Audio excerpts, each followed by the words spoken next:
Good afternoon, and welcome to the regularly scheduled meeting of the Glendale Arts and Culture Commission meeting. It is Thursday, June 20th. Can we have roll call, please? Commissioners Derhavanesian? Yes. Gregorian? Yes. Kavanian? Here. Lee? Yes. Chairperson Deaver. Here. The agenda for the June 20th meeting was posted on the bulletin board outside City Hall on June 14th, 2013. Next item. Item 2, consent items. At 2A, approval of meeting minutes from May 16th, 2013. I will move the minutes. And I'll second it. And I have one quick question on the May 16th. Under business agenda item number 5, information items, it states that Ms. Vartani would be giving an update as to regard to some of the priority projects. Is that within reference to at a later time? Am I interpreting that correctly? Correct. If you recall, I gave you a brief overview of when I was going to be bringing some of those projects forward. So next month I'm going to be bringing forward the rest of the priority programs and projects and some of the policy discussions for your review. Great. Can we just get a clarification on that? It almost sounded like it could have happened in that meeting. I just found it a little bit confusing. Are there any other comments, questions? Roll call. Commissioners Derhavanesian? Yes. Gregorian? Yes. Kavanian? Yes. Lee? Yes. Chairperson Deaver. Yes. At 2B, approval of special meeting minutes from June 3rd, 2013. Is that meeting official? As you can see, our city attorney, Mike Grant, is not here, but I believe since Commissioner Lee was the only person that participated in the tour, I would think that the rest of the commission can abstain, and you can make a motion to approve, and if we need to come back at the next month to formalize it, we can. But you can proceed with a motion. Will you second? Approval. I make a motion to accept. Roll call. Commissioners Derhavanesian? I will abstain. Gregorian? Abstain. Kavanian? Abstain. Lee? Yes. Chairperson Deaver. Abstain. Next item. Item 3, introductions and presentations. At 3A, Library Arts and Culture events presented by Chuck Wyke, Community Relations Manager.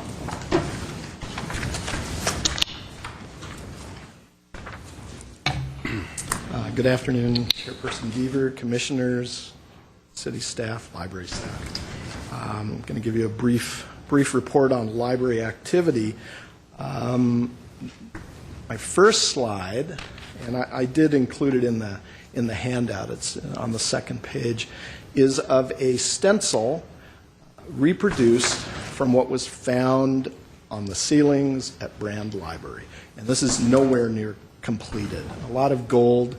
You can see the neat trim and some white filigree off to the sides. But these stencils are everywhere on the ceilings of the old mansion, the 1904 mansion. My report mentions an unknown artist. The artists working on these stencils think they might have a pretty good idea, and if it's true, it's quite extraordinary, but within the realm of possibility. In any case, I know Carolyn Fleming is still giving tours to some of our library staff. You are more than welcome to come if you want to get up there. This is going to be a destination place like you cannot imagine in Glendale. People are going to fall in love with it all over again. So please contact Annette, and she'll see that you get up there and take a look at all the work. Tonight, Kay Muradian's going to discuss her new film. She did a documentary film based on her book. It's the story of her mother, who was a 14-year-old who lost her family in the Armenian genocide. Kay found this story and went back. She went to Turkey, she went to Armenia, and she's going to show the documentary film that's based on her book. That's tonight, June 20 at 7 p.m. in our Central Library Auditorium. On the arts and culture side, Maggie McClure is a singer-songwriter. She's from Oklahoma. She lives in Glendale. She's performing at the Central Library on June 26th at 7 p.m. If you like Sarah McLachlan, Sarah Bareilles. She actually opened for Sarah Bareilles. I think Armand might be interested. In the past 3 years, her website at least says she's done 350 gigs. You know, that's every 3 days she's doing a performance somewhere. Includes us, I guess. So she travels a lot. She's done a college tour. She's on that circuit. So she's a real up-and-comer. We're very, very happy to have her and maybe kind of start the beginning of a little concert series either at the Central Library or at Brand Library. Another arts and culture kind of event, La Vida de Frida. Frida Kahlo is going to be celebrated at the Central Library on June 29th. That's a Saturday, next Saturday, at 2 p.m. in our auditorium. The Vox Box Arts Collective is a nonprofit organization that promotes arts for low income, multicultural. They're a really interesting organization, and they have a musical play with children involved who are going to put on a performance in celebration of Frida Kahlo, the Mexican artist. Another real good program. I'm looking forward to this on Sunday, July 14th. That'll be before your next meeting. This is another Glendale resident. She's got a book called Crossing Over Boundaries. To make a long story short, she went through Path Achieve, which is the homeless shelter at the Armory. She was at her lowest point for a variety of reasons. She went through that. She got a job. She is a real success story and a hard story probably for a lot of people to hear, but she's willing to tell it. And this is her new book that tells her life story and how she recovered. She came from great expectations. She had a low place, and now she's come back, and we're really happy to have her. And that's being co-sponsored with Essentia. This month and next, we have our summer reading program. It's really for all ages. Certainly adults love it. They get maybe a free book at the end of the program. The teens are very interested. We're always reprinting the forms that aren't online because people really want to take part in this program. I think most important, we'll have 5,000 to 7,000 kids rush in sort of in about 2 months' time to read books, go to special programs funded by the Friends of the Library, programs we don't usually have, balloon artists, and we've got a drum group, an African drum group coming in. It helps bridge what they call the summer slide. When your kids are out of school, they've got a couple of months there to kill, and this provides kind of that bridge. So when you go back to school, you're not just starting fresh. You've actually grown as a reader and a lover of stories over the summer. Finally, we have, of course, our website. We have a Facebook page, and now we have a Twitter account. You can find us on Twitter at Glendale LAC. They're all interconnected. If you ever wanted to know how to get library information, give me your email address. I'm sure you get that stuff, but I'll make sure you're on our email list. There's also a Facebook page if you use Facebook. There's the Twitter account. We're constantly shooting out little vignettes about the events coming up. We're trying very hard to make sure people know what's going on at our site. And just to end, you're all chosen by the council people because of your interest in our community. And I just want to thank Razmik as he, I guess you're going off? You are. You never know. You never know. Well, No, I am. You are. Okay, well, good, because that I can continue. Thank you. I know you come to our programs. You've come to them before the library had kind of the oversight of your commission. You're all interested. I thank you all, especially those who may leave the commission. But I know I'll see you all because I see you all there year after year. So thank you very much. Do you have any questions? Well, Chuck, I would like to thank you and thank Central Library and whatever our city government does, because Friends of the Library, Brand Associates, and Central Library, and the coordinator of events, Elizabeth Gregorian, who is here as well, to congratulate you all and thank you, because the events that you put in this community is phenomenal, and the reminders, and the timely reminders, actually, that we receive usually from her about whatever happens in Central Library is really helpful. Sometimes people say in Glendale we do not care too much for art, which is not true. If they would follow up with all the events that is being produced or presented in this community, and they would come to those events, they would know how much effort is being put and how many people and staff people work on it, and the community organizations and etc. to make this happen. So thank you very much, and thanks for the report. Thank you. Other comments, questions? Thank you very much. And also, to add to that, I appreciate all of the social media and the outreach that goes out there, because certainly before being on the commission, I was part of all of those feeds, and I think it's terrific. Great. Thank you. Next item. Item 4, oral communications. Discussion is limited to items not on this agenda. Each speaker is allowed 5 minutes. The commission may question or respond to the speaker, but there will be no debate or decision. The commission may refer the matter to city staff for investigation and report. And we have a number of cards, but most of them are related to one of the action or business agenda items. But I have a card for Nina Crow. Would you like to come forward, please?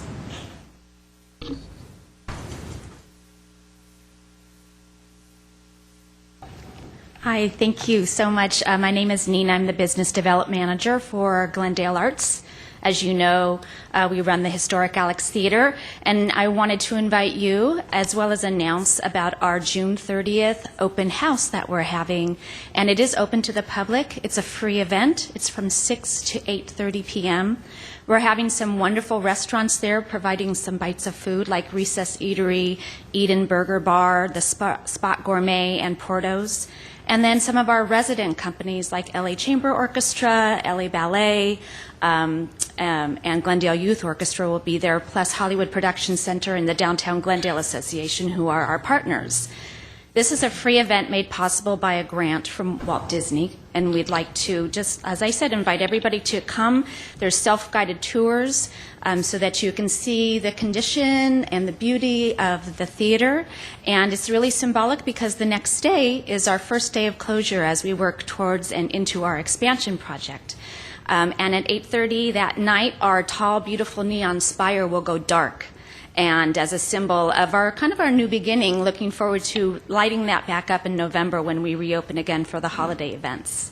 So again, just wanted to invite you, hope to see you there. It's open to the public, family, businesses, friends, everybody can come. Comments or questions? Thank you. Thank you very much. Can you state the date and time again, please?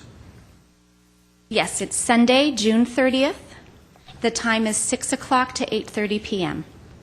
Thank you. Thank you. And one quick comment. I just want to commend you all, as always. You have great partnerships and outreach into the local downtown business community in particular. So that's great to see all of that, and look forward to the event. Thank you. Thanks.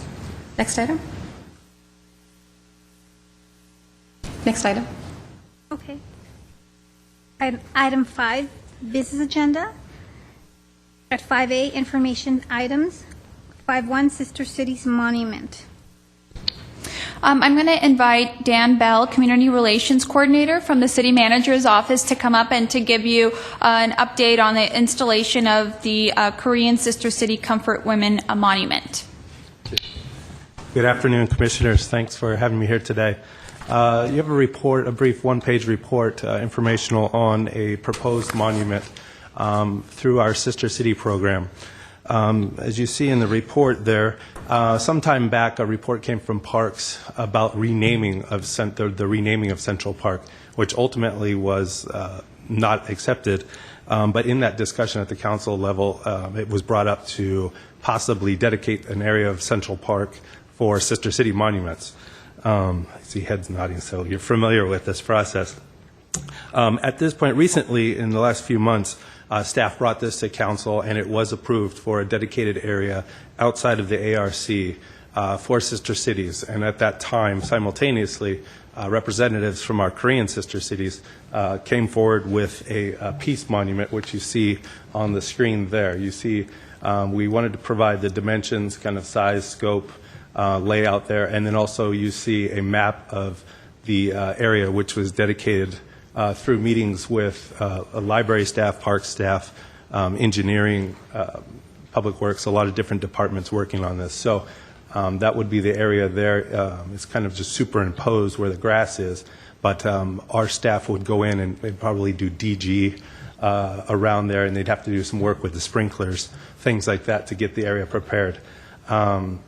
This is the first of the monuments for this area that we're bringing forward, but we are working with, now that this area has been dedicated by council, working with our other sister cities to bring more monuments, more art to highlight our sister city program. I talk about the work that will be done to prepare this. You see in the fiscal impact portion of your report that there be no expense either on this one or moving forward. We'll have language to that effect where the sister cities will pay for all work associated with installation of art pieces in this area. At this time, that concludes my report. I'd be happy to answer any questions. Questions? Commissioner Gregorian? Do you have plans to add the other sister cities, art piece or something, whatever they have in that same area? Absolutely, yes. Are you working on it now, or there's just a future idea? It's a future goal, and we've seen kind of a resurgence of our sister city program in the last month and a half. We've had representatives come meet with us.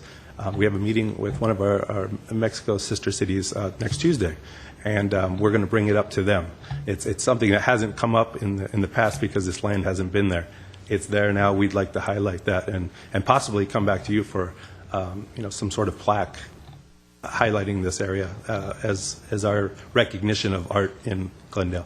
I really appreciate this. I personally think it's a great idea to be with these sister cities and all that, and especially this first one with the Comfort Women.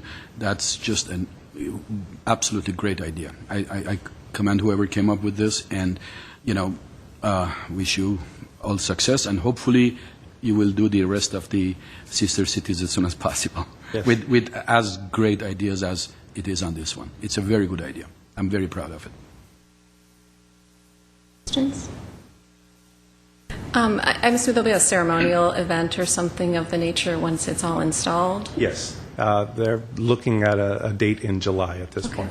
So, Great. of course, we'd inform all commissioners to be there. Terrific. We'd love to be there. And with regard to the other potential monuments that might be going in, am I reading it correctly that's all kind of in that sort of framework of area that looks like maybe a little angled area in there that there's Yes, yeah, spotted it's kind out? of a small pop out of the overall, but that'll expand. We were talking about giving somewhere probably a plot of 10 by 10 for each of our 6 sister cities should they come along and want to put a monument there.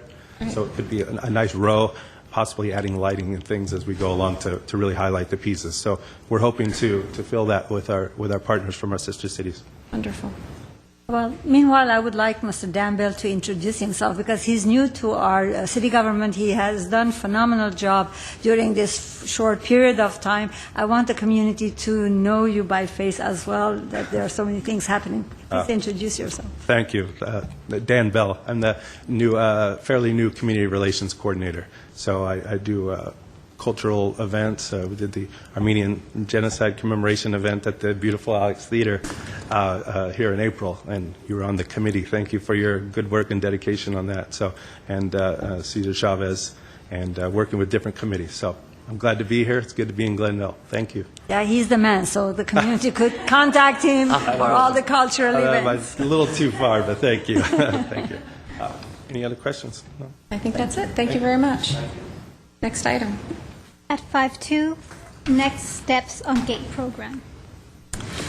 And before, we do have a number of cards related to this particular item, so I think before we launch in, I'm going to invite our speakers up to comment on the item. And first up I have is Joy Foyer.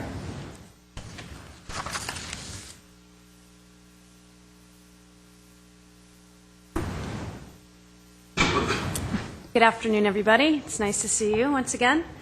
As you know, my name's Joy Foyer. I'm the founder of a local organization called Art from the Ashes. I've also been a resident of Glendale most of my life and have over 20 years' experience in arts and entertainment through Capitol Records as Vice President of Sales and also through the nonprofit level in each capacity, working directly with artists, public, private, and municipal entities throughout the United States.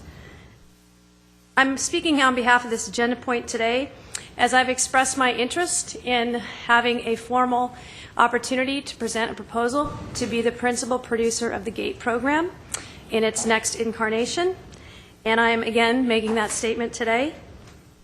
I attended the exhibition openings and closings of the initial GATE program with various friends and colleagues, and we were thrilled to see the beginning of more visible art in the city.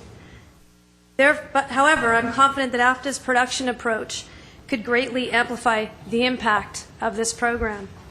A few key areas that AFTA would focus on as the principal producer. We would elevate the level of local talent to participate in GATE.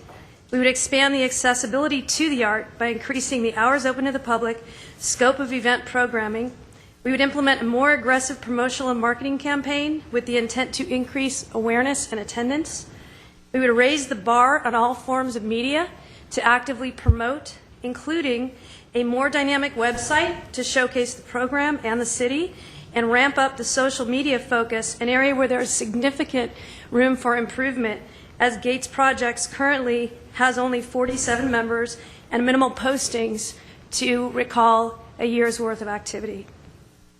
To remind you, AFTA, who we are and our background, we are a team of professionals in the areas of the arts, design, engineering, special effects, curation, marketing, promotion, in all aspects of arts and entertainment. Collectively, 7 of us that are at the core have over 30 years of experience in these areas all over the U.S. We have strong capabilities, a solid track record, and as a nonprofit, we're used to leveraging our dollar to make it go as far as it possibly can. Glendale specific, among the numerous exhibitions that we've done throughout the years, 3 have taken place specifically in Glendale. We have worked with private, public, and municipal entities once again, and collectively, the Glendale exhibitions have showcased over 75 artists, connected with thousands of patrons, hosted multiple special events, and sold over 100 works of art, financially supporting the artists and contributing to the city. The personal touch. We're here. We live here. We give here. And we want the opportunity to submit a formal proposal for this program. This would not simply be to us a client contract. This would be the opportunity to impact our own community. It would be personal and intentional and successful. So I urge you to give us that opportunity, and thank you for the chance to speak today. Thank you. Questions of the speaker? Well, I suppose it would come later on in the report that Mrs. Vartanian is going to. Thank you very much for coming and all the information. Thank you. Our next card is for Nina Seville.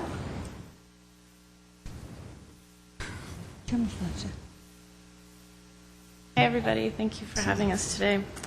My name's Nina Seville, and I oversee programming and curation for Art from the Ashes events and exhibitions. I have almost 20 years of experience in arts, entertainment, and event production. I owned a gallery in New York City for 7 years before moving to California and connecting with Joy and AFTA, and I'm also a working jewelry designer. Speaking today to communicate our desire to submit a formal proposal for the next GATE program, as Joy just spoke on. For this, we envision a diverse series of exhibitions, installations, and interactive programming with a strong focus on local talent and outreach to layers of the community. AFTA's goal is to create spaces that spotlight the local community on several levels, making art accessible and enabling it to be a catalyst for the community to connect and explore. In order to accomplish this, AFTA's approach allows each creative endeavor to be a little different from the others, as our goal and our work is not just site-specific, it's also community-specific. The The scope of our exhibitions is as diverse as the communities we work with and the cities we travel to. We initiate each time we produce an event. Some exhibits have lasted a day, others weeks or 6 months, as was the case with AFTA's programming and relief efforts for Texas last year, which kicked off in Austin and ended up being a traveling exhibition, making its way to the Texas Forestry Museum.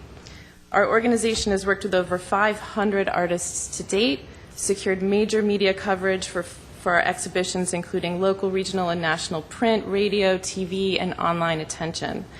Part of the way we do this is through programming. We focus on the energy of the space beyond just opening an exhibition and aim to provide continued interest in the space. This includes performance art, live artist demonstrations, creative workshops, panel discussions, film screenings, etc. A recent example of this is our work with Wellness Works. This year-long programming effort culminated in an exhibition held at the historical Pico House with the City of Los Angeles and El Pueblo Monument as a co-sponsor. The exhibition featured works by 35 local professional artists, 54 student artists that AFTA worked with directly to create 2 installations. We secured national support from CVS Corporation and had a sponsor support also from Blick Art Materials. The program hosted 2 evening receptions with live performances, keynote speakers, and we also initiated student field trips welcoming 800 local students to the site. As you can see, AFTA prides itself on keeping the creative process evolving so it resonates in a specific time and place, and in this case, here in Glendale. We're confident we could plan and implement an engaging artist and community-driven program in Glendale as producer of the Next Gate project, and request the opportunity to expand on our approach with a formal proposal. Thank you so much. Thank you. Any questions? Thank you very much. Our next card is for Jennifer Benson. Hi, I'm Jennifer Benson, currently the president of the San Fernando Valley Art Club, which encompasses Glendale through Calabasas. We have over 200 members. And also, I am a member of the Glendale Art Association and work with their board as well. And I just wanted to say, I know that you have the GATE program, and it's been a very exciting and wonderful program. I know it's emulated all over the valleys. For instance, as president, I'm aware that Simi Valley has a program very similar to the GATE program. They have gallery situations for their local artists who are members of the Simi Valley Artists Association, which are staffed by the Simi Valley Artists Association, so they're open all the time. They also, LA City has the Art Walk, in which they supply galleries for artists to exhibit work and have openings, and this community supports that. And I would like to see that in Glendale. I know that as an artist, in the past, I've applied to be in the GATE program and have not received any response to the proposals that I've submitted. And so I kind of would like to see the program improved, maybe expanded. Maybe they could consider partnering with some of the arts organizations that are already in existence in Glendale who could help them and kind of lend an ear. So that's basically what I have to say. Are there any questions? I have a comment. I don't know how much it is feasible, doable, but I would have loved to see that whatever art events happens, there would be kind of a communication between all the different things produced. So kind of it would get on a roster of all the variety of things which are not reinventing the wheel, but actually complementing each other and enriching whatever is being produced. I know it's just a dream, but it would be a great idea, because the more inclusive become, the better kind of a thing with a wider scope could be presented. So people of different tastes and values could enjoy what they want to see. But I don't know how much that could be done. But that's a dream. I hope that we could make some communications with Glendale Art Association and all the other ones together, and whatever is being produced in the city, because they're going to come to us, I believe. So we will try to encourage all of them to coordinate with each other, because the more they coordinate, the better the product is going to be. Annette, Glendale used to be the best communicator in the art community. You would call them up and you'd say, put this on your email blast, and things would go out. It was amazing that they used to do that. It was a phenomenal effort on Glendale's part. And it's changed. Things have changed. It's going to happen again with the website and et cetera that we are going to do. That was one of our major planning things that we have discussed, that our city and our Art and Culture Commission's website is going to promote everything that is happening, that people from elsewhere who want to come and spend for a time with their family or for other purposes, they can calendar artistic events and beautiful events that is going to happen in the city during their time of visit. So they're all on the plan when that would happen. Well, we are looking forward to Ms. Cleary and Ms. Vartanian and the city government to see how things would be planned, but it's going to happen. Good. I'm fantastic. And just another thing, if they could make Glendale art more Glendale artists, that would be really good too. And we really, there's a lot of us here.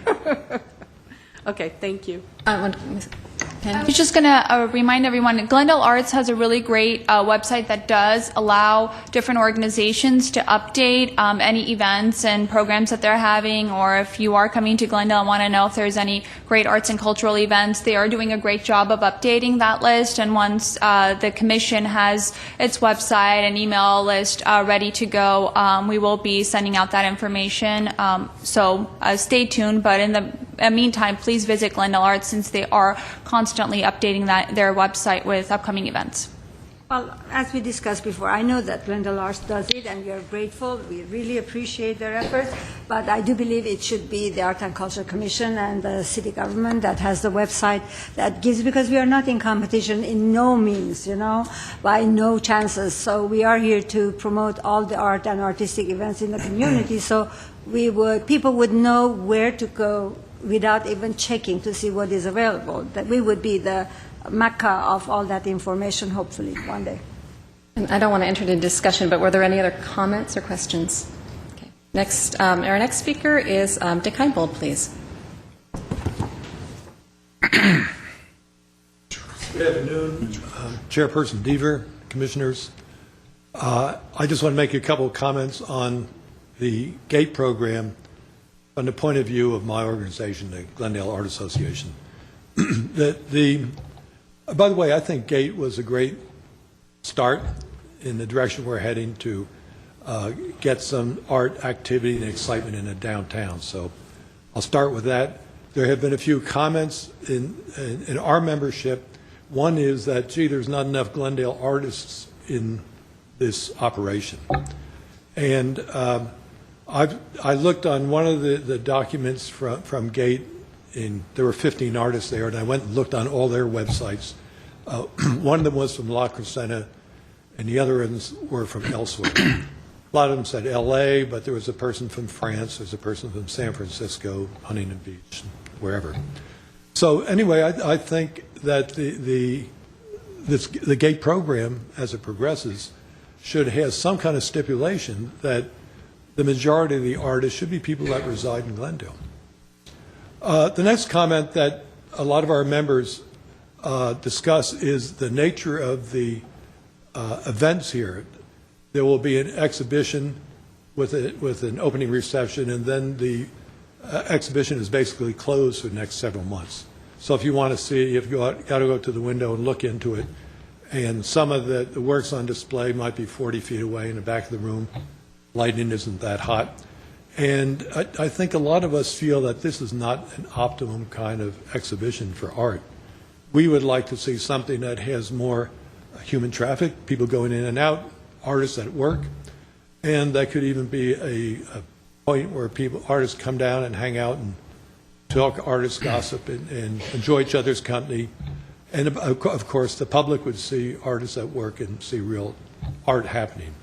But we think that the current approach with this through the window gallery is not is not where it should be. By the way, a lot of the store window displays I think are spectacular, which have good art in them. But the ones which are an exhibition area, a space that you've got to look through the window, I think leaves a lot to be desired.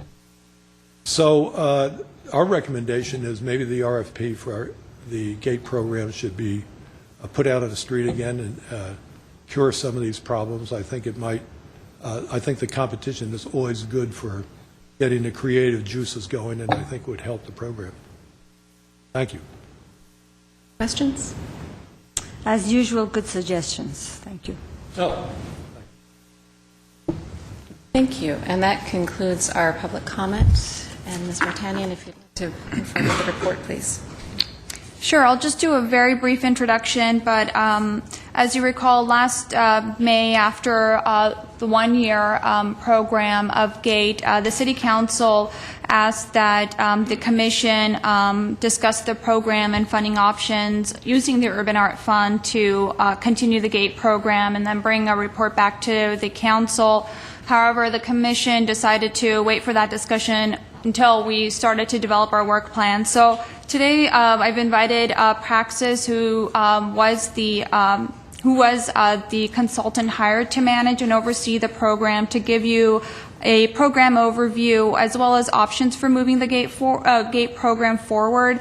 The Commission, you will have the opportunity to ask questions, but there will be no discussion today. This is an information item only. However, at next month's meeting, as you're discussing all of the other programs and projects as part of the work plan, budgets, how you're going to approach those programs, you'll be able to discuss if you want to continue an art and vacant storefronts program, how much money you want to commit to it, and what that process is going to be like. So at this point, I'd like to invite Praxis, Eric, and Cletus to come up here, and they will give you that overview.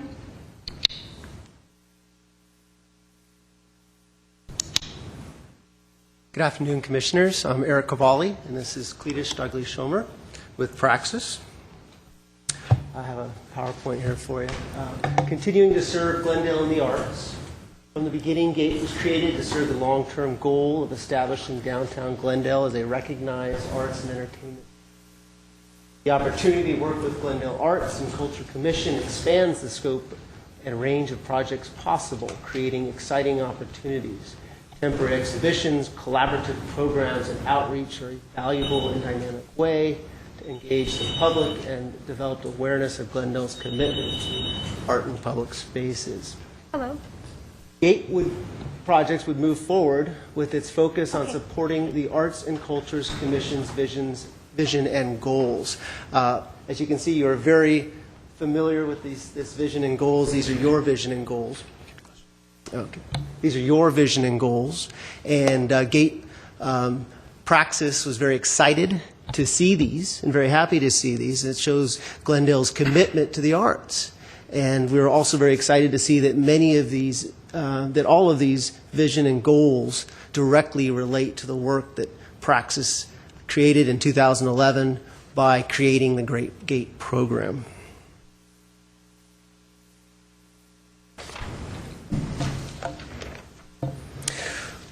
Raise visibility of arts and culture in in Glendale. Opportunities for artists. GATE was created to work with vacant storefronts.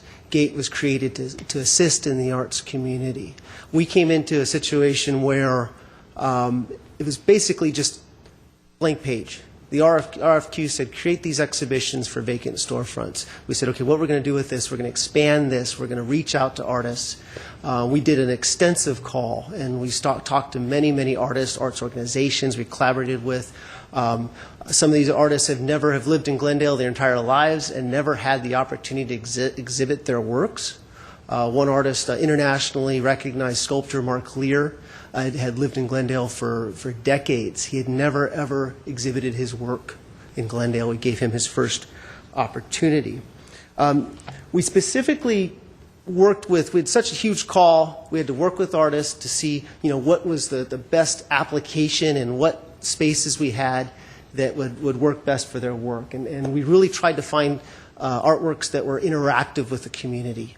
ones that invited people in to see the storefronts, to activate the streetscape. James Rojas is an urban planner.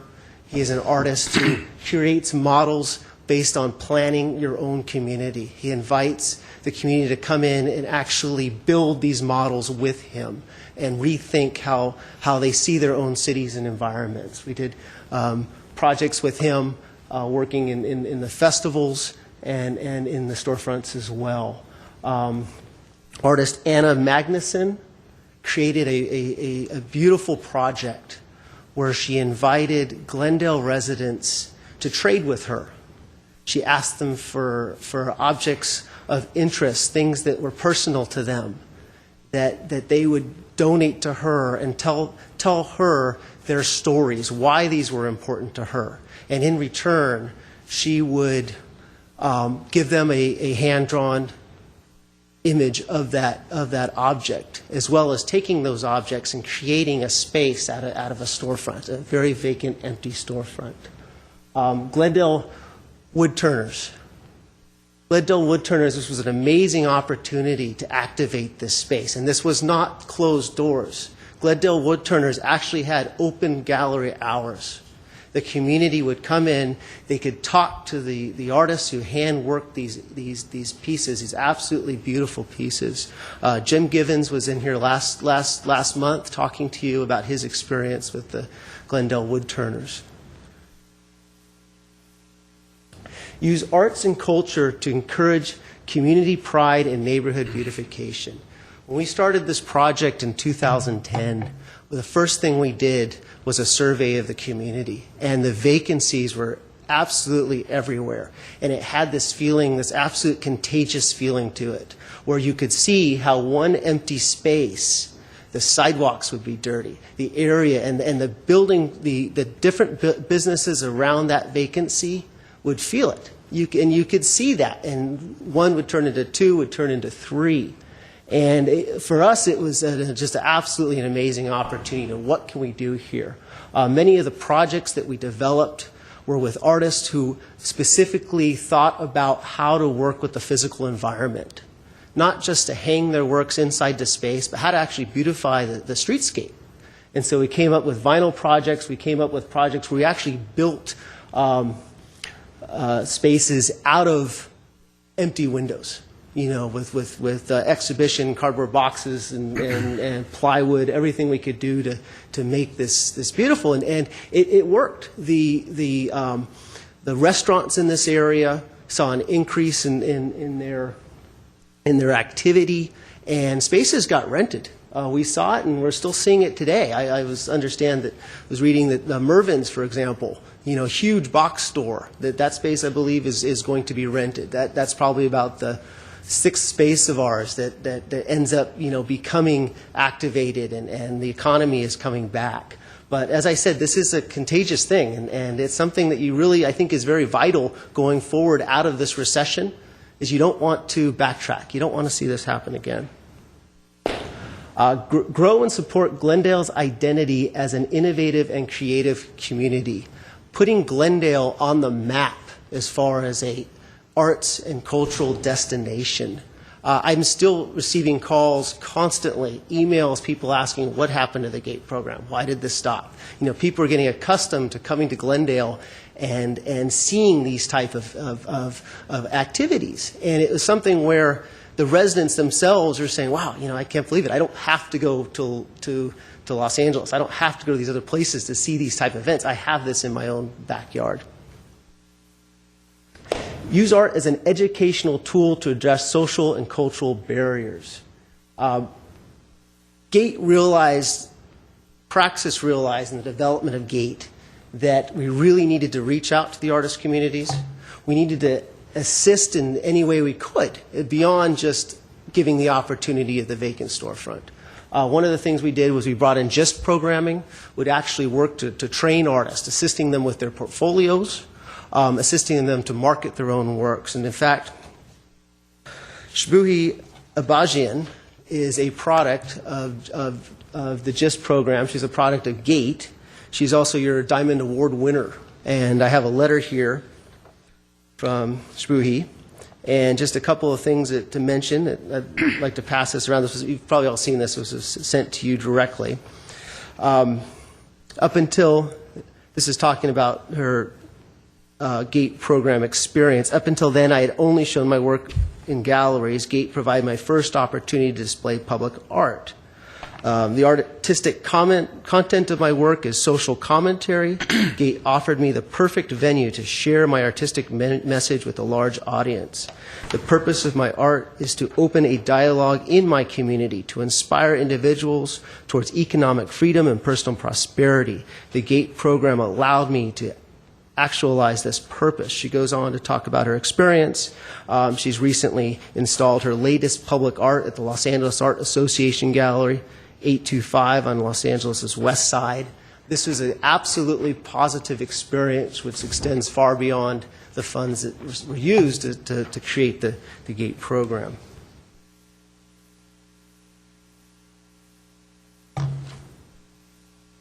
Use art as an educational tool to advance the role of arts and culture in city government.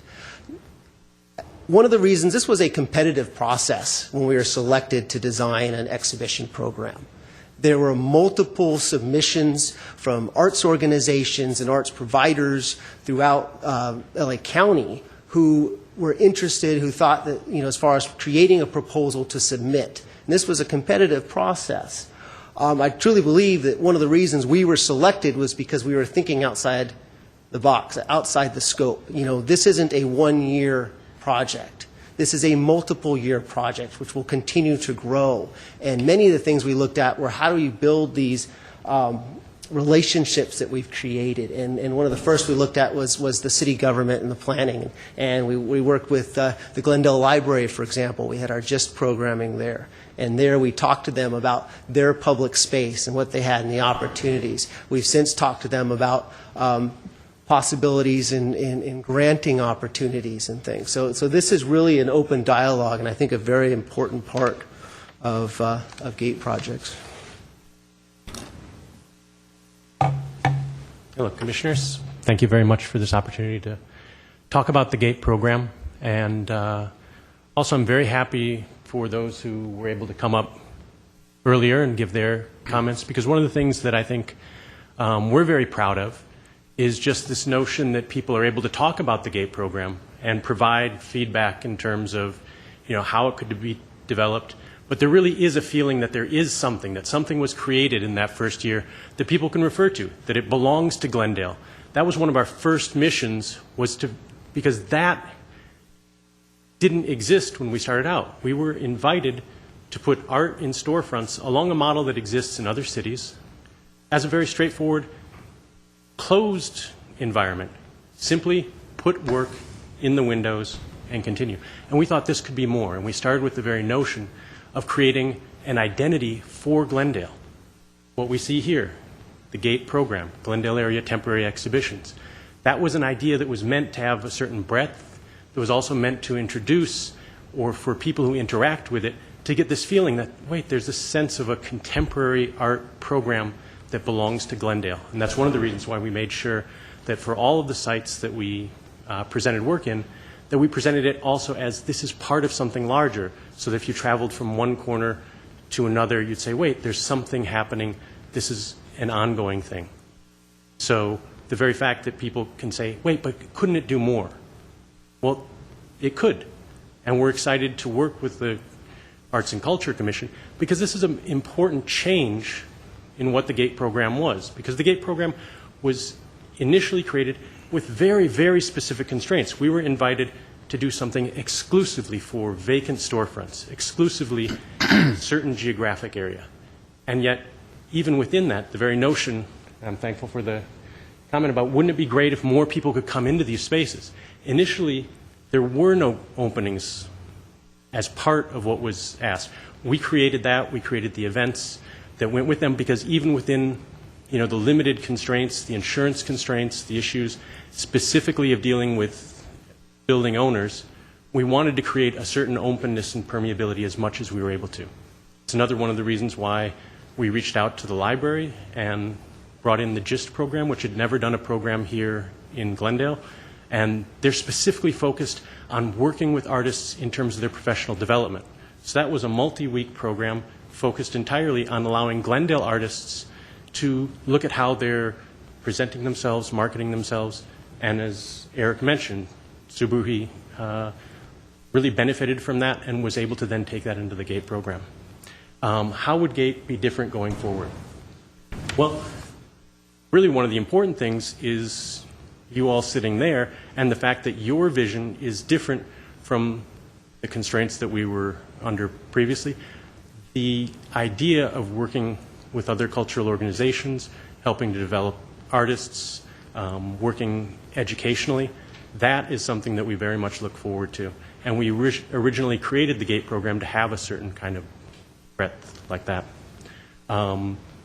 We were very conscious in our selection of artists. Our initial program, we brought in probably over 200 applications for only 14 shows that we could do. We were able to start out from a basis of there were no spaces for this program. The program was created and there was no space in which for it to be created. Any normal creator will take a substantial amount of time to develop one program. We developed 14 programs exhibited in space that was 3 times the size of the Santa Monica Museum, and were able to execute those in the course of 1 year. That was just a start, but I think some of the comments today point out that at least it was able to create a very specific impression and a very specific feeling that was married directly with the feeling of what Glendale is. So in that way, even though we were coming from, outside of Glendale, I think that's a strength that we tried to bring by creating a mix of pretty much 50-50 in terms of artists from Glendale and outside, with the idea that that was actually a direct benefit to the artists from Glendale. We didn't want this to become the program that Glendale artists have only for themselves, but one in which they can put on their resumes, they can show there are artists from all around the world, all around Los Angeles, who want to be in Glendale, and their audiences are coming in. So when we mixed the audiences, when we mixed the artists, the Glendale artists also got access to an audience that may have not known about their work.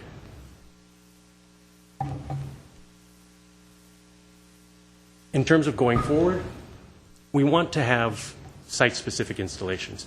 Because we are now potentially in a position to reach out in terms of the many interesting sites in Glendale, that's only going to make it more exciting. Working with the city departments is something that we're already doing. One of the things that we're hoping is that we have this baseline of the program as it exists and that's ready to develop. But we're already working with the city and we already have a feeling of how this program could expand. We certainly want to reach out to local artists. We would love to have local artists groups being much more involved. Part of that also is being able to start out from a position of saying the previous constraints, the previous property owner constraints. We would have loved to show many more painters in the last program.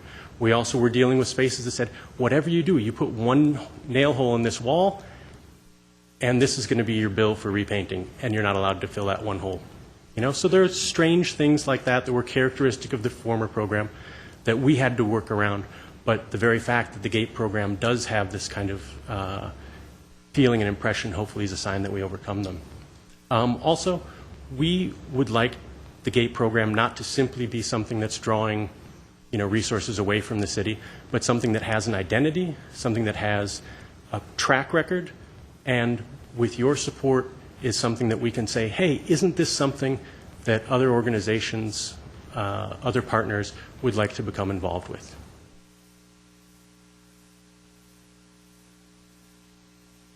In our call for artists, like I said, we sent the program out. We received an overwhelming number of responses.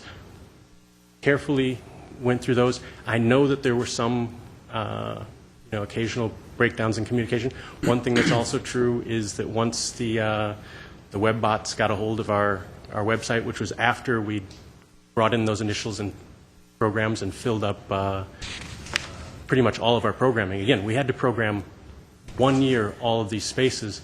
There wasn't, once we had our programming set, there wasn't really an opportunity to open up other shows. But certainly going forward, communication, being able to have an ongoing way of relating to artists, and also being able to look at there's certainly exceptional artists in the city of Glendale who simply did not have work that could be shown within the spaces that we were very specifically tasked to show in. So that had to be met together.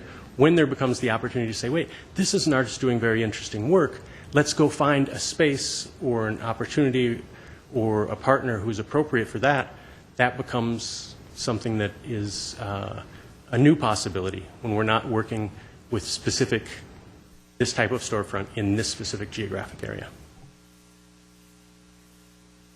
One of the things that GATE was very conscious of is that not only was there its specific mandate in terms of creating a storefront program, but there is a larger and ongoing interest within Glendale of having the downtown area being an arts and entertainment district. So even though we were concentrated on the specifics of our program, we definitely wanted to create something that would be supportive of that larger mission. And I feel like now that the Arts and Culture Commission is involved, those two things, dovetail very much. Looking here at installations either with artists that we've featured or we've been involved with before, the public space around Glendale is a great opportunity.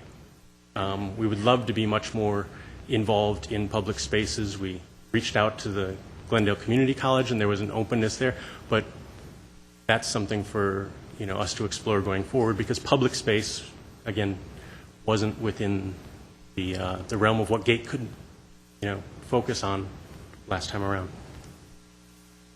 And working with the downtown businesses, working with the events that are happening, those are all things that we'd like to continue to explore. And in this partnership with the City of Glendale, we definitely want to bring in an awareness that this type of program, which I think is a very interesting kind of a hybrid of a program, is happening in Glendale to attract additional streams of funding that say, wait, this is a very interesting public, private, and educational partnership that really should receive broader support. And hopefully that's one way that the program can also grow without necessarily entirely being dependent on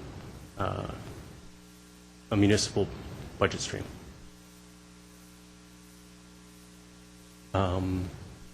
You have this in your program, but in terms of going forward, we do ask that this program, as it's been established, be allowed to make that transition into something that realizes the possibilities that are now created by moving out of the previous framework and into a relationship with the Arts and Culture Commission. That is something that we'd like to see then become less and less dependent on your funding. But I do think that that kind of a partnership sends a very important signal in terms of going out and finding additional streams that there is a commitment through the City of Glendale. Thank you. Okay, I have one question. I want to see when you said you reviewed 200 or several hundred before you chose the 14. Did you include our major art organizations in our community, or it was just organization by itself you reviewed? Because I would like to feel and make our artists in the community feel that they have an ownership of what's happening. It doesn't mean that they have to be actually presenting their work, but they need to kind of have a say because they reside here, they chose to be here, they produce here, they know the community very well.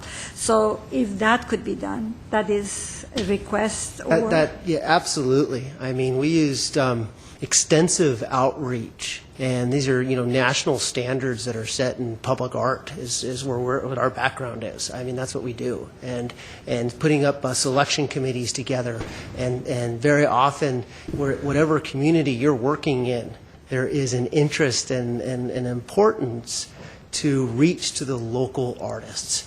And, you know, Los Angeles has an absolutely remarkable arts community that extends throughout the county. And Glendale is a part of that. And our networks, you know, you're looking at the range of experience between, you know, the three of us, including Tucker Neal, who's not here, who is our curator, one of our curators.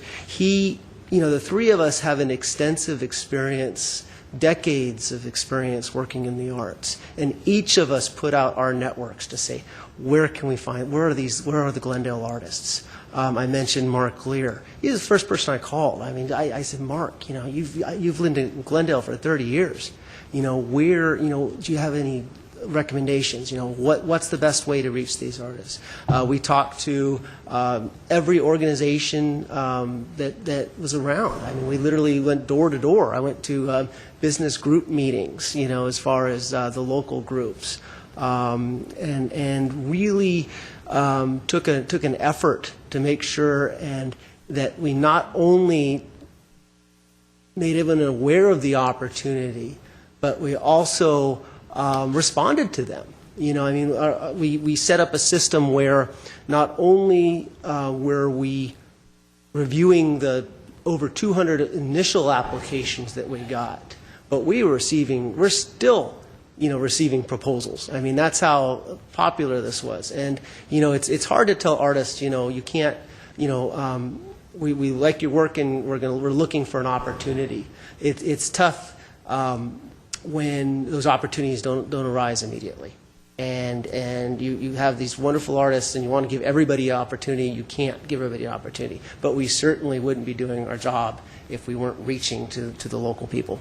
Yeah, because some of the projects were very well received and some were not. I have attended some, and I would like to see that when the money is being spent, it's spent well. So that's why I thought maybe if you would be more inclusive, or maybe you have already done, but we have to look for other venues. My other concern is, I don't know, it goes to you or as a commissioner, my request is to our city is that the department's projects or programs that are involved in such events, because this is a great promotion for the businesses and the space areas, because the ones I attended, for the first time in my life, because you see them from outside, I had the opportunity to see the spaces, the workrooms, the restrooms, and all the different possibilities that each area was offering. So since they are parties, and this was a concern of the city council as well, that was discussed there as well, that I hope that it would be negotiated as such that the organizations who own those spaces would also partner a little bit more with us, so the expenses would not be as heavy on us, but it would be also community as well. So these kind of programs could have a long duration. They could be there always, because the more funding and sources, if the arts helps the economy helps the arts, there is a chance that this kind of programs would survive much longer, and we would like to see that. So we need to check on that. Just so I understand, so you're suggesting that property owners or the art organizations contribute? Okay, property owners contribute that they to have costs? their place on display, because it's a major commercial, I think, for them, because you see the exact space, not only from outside, that local space offers what kind of facilities within besides the storefront that we see, what is there behind. So it's a major way of helping them to rent their place or to sell their place or to have that place kind of used. So for that purpose, if we would have them participate a little bit more, so on the funding part, then there would be more chance for this kind of programs to exist and survive. I think that one of the things that we were very proud of is to get the kind of interaction and support that we did get from the business owners, from the property owning companies. You can only imagine what it's like for some of these larger property owning companies to receive a knock on their door saying, hello, we represent the artists and we'd like this $10,000 a month space for free, and please come talk with us. The very fact that within the city of Glendale there was that kind of openness, and I think it's just an opening. I think your point is something that should be developed in every way possible. I think it's also very valuable to remember that the facilities, the employees, the support that we got from security, sometimes going almost 24 hours considering the way that, installation for art exhibits go. I think it points to the fact that there is support within the business community for the arts, but I think we should also acknowledge that when we are being given thousands and thousands of square feet of space month in and month out, that that is a contribution that the businesses are making and that we're trying to make the most out of. I still do believe that, to make it not as costly for the GATE program. I think every way possible. It would be very good if we would have businesses to contribute as much. My idea has always been that businesses in the city have to partner with a lot of projects. They need to adopt them, they need to partner them, so that way they would have an ownership too. If I invest my money on something, definitely I'm going to encourage everybody else around me that I know of to go there, and I would promote it much more. So it should not be only on this part, but on your part, it should be coming from the community businesses as well. So if it becomes less costly for the city government, naturally this kind of programs could survive much longer, and artists can display much more, and then businesses would rent out their places much faster, so everybody would get a benefit out of it. So the negotiations, I hope, would be much more, because that was a concern for the city council as well.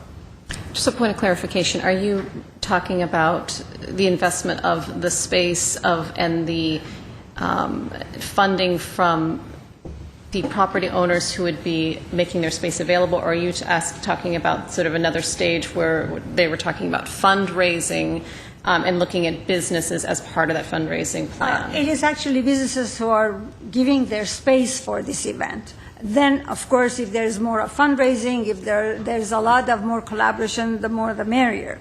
But basically, their spaces are being well kind of recognized by the community when they come to see and look for the artwork that is presented. Then financially, I think it would help the project much more.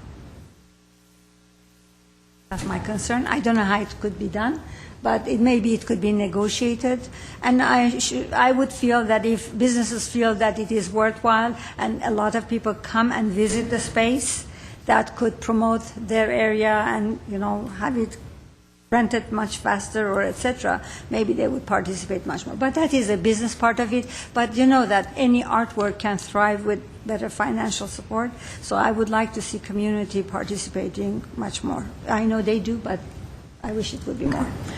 Commissioner Gregorian. Several questions. You said in your presentation that many people from outside visited here. Do you have statistics? How many? Well, we know the response we received from the local restaurants. We were keeping some numbers, but the number of people who experienced art from the streetscape is, there's just no way to say. We would constantly do drives, a night to see the neighborhood and see how people would stop. So basically your comment was based on your impression and not on actual statistics, just your impression There's of... both yes, we weren't counting people walking by, we were counting people at our events. We'd have a couple hundred at our events. Obviously, if people walk by, you don't know if they are local or they are from outside the city. Yeah, a lot of people. It's interesting, just looking at Broadway, for example, and some of the streets, that people tend to walk through to get to the Glendale Mall, for example. And these are, we walk down these streets and they're absolutely devoid of activity. And a little scary at night, to be honest with you. And we actually lit them up with our spaces. And definitely, and also the response received from people asking about the GATE program. We definitely had a great deal. I did not count the number of responses. So on the one, yes, very much. It is an anecdote, but based on our events, certainly we can't quantify the street traffic. But because we did have these open events, we were able to see that people were actually taking the time. We actually scheduled specifically because in LA I used to try to explain to friends from New York, one of the biggest challenges in the arts, and this is when we were running arts events for the Foundation for Art Resources, it's the inertia of this space and trying to work with the community to make the art events accessible in a way that also allow people to travel because they have so many possible destinations. And so we did see that people were taking time, in their schedule and planning, the drive, coming to Glendale, showing up at the events, staying late, participating in the businesses. And we saw that in the hundreds. Do any of you live in Glendale? No, we do not. No, you don't. What do you propose if this project and program goes forward? What do you propose to do, or what do you plan to do to involve much more or many more number of local artists in this program? That's the first question. And let me just give you the second question. You can ask both together. And the second question is, what would you do to help alleviate the concern that was brought up by the Glendale Arts Association chair about the exhibitions to be open for to public to enter into those areas in the future? Do you have any plans for that? Yes, and in fact, we, as far as the artists from Glendale, half of our artists were from Glendale. We worked with, like I said, as far as our outreach and trying to get names and information and everything that we could on artists, it was extensive. We did end up having half of our artists actually being Glendale residents. What was the other part? The other question was? The other question is, it was a concern raised before that the exhibition is only visible from the street level, and if there is any artwork displayed further in, there is no chance of. Yeah. That was restraints based on the funding, for one thing. I mean, artists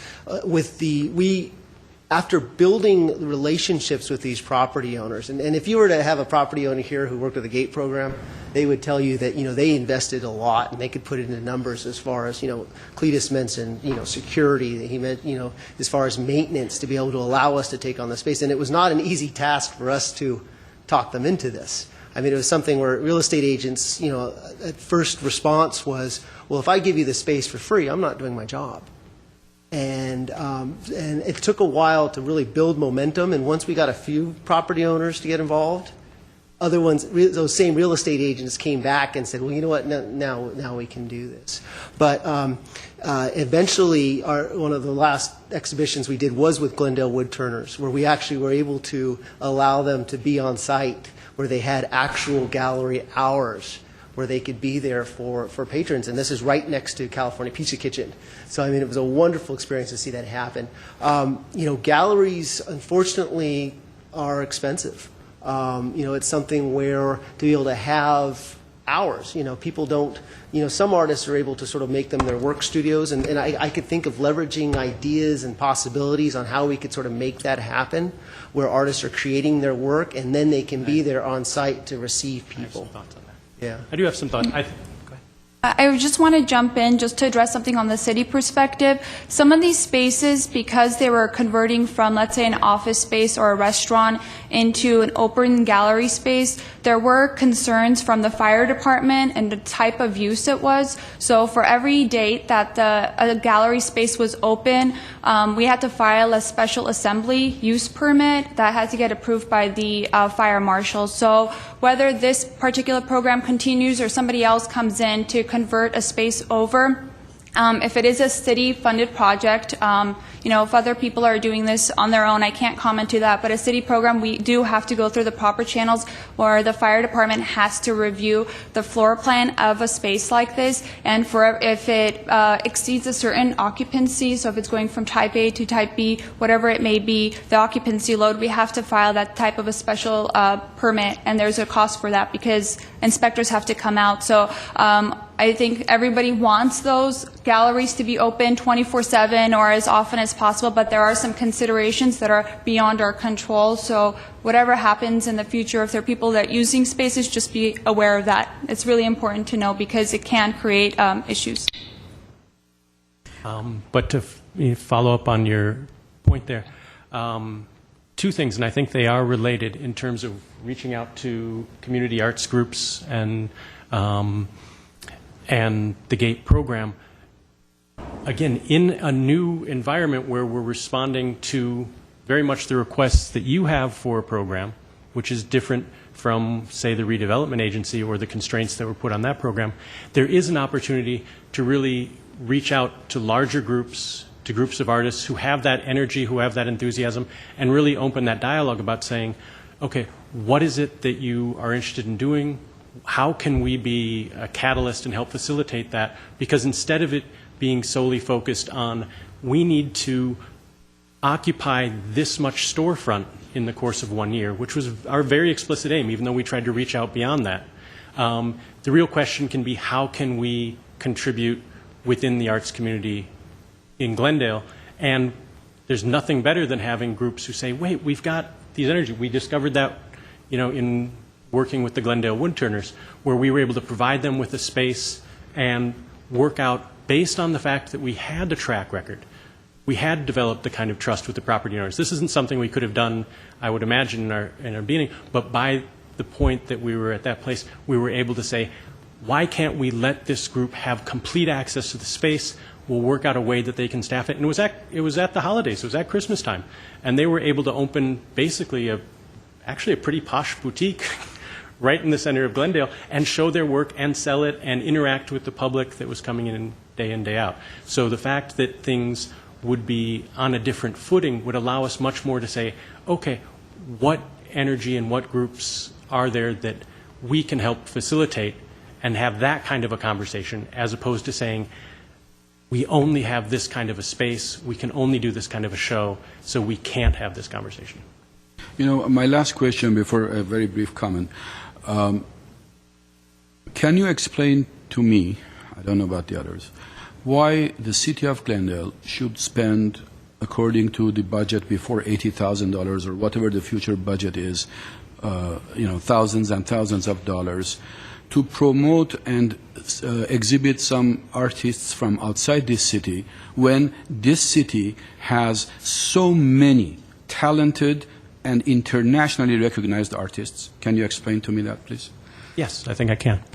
I think it's very valuable, with Glendale being part of very much a global city, to be able to make it stamp and say, this is a space in which art and culture thrives, and that the artists in Glendale and the artists showing work throughout the world are in dialogue with one another.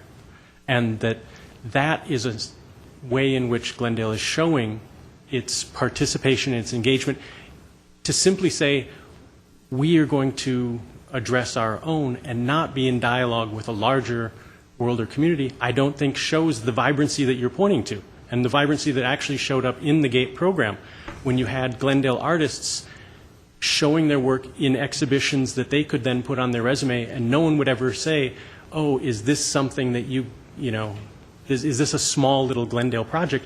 Because it was something that everyone wanted into. And that's one of the things we really wanted to, that you might even see in the typography. There's a little nod to the way that the typography of the Tate Museum in London. And there's a way in which we wanted the GATE program to be something where people heard about it, they would associate it with Glendale, but they would also associate it with a kind of an open-minded cultural thinking that was very much embracing the fact that Glendale is part of a much larger art community and is both inviting it in and, reaching out, as we could see. Glendale artists who were able to show in GATE, then going out and getting attention, because by having artists from other places, we're also bringing in curators from other places. We're introducing them to Glendale artists, and they're saying, oh, I saw you in that show. It wasn't a Glendale show of only Glendale artists. It was a show of interesting art on, say, this theme or that, and I want to talk to you about another show that we're doing. Overall, what you are saying is understandable.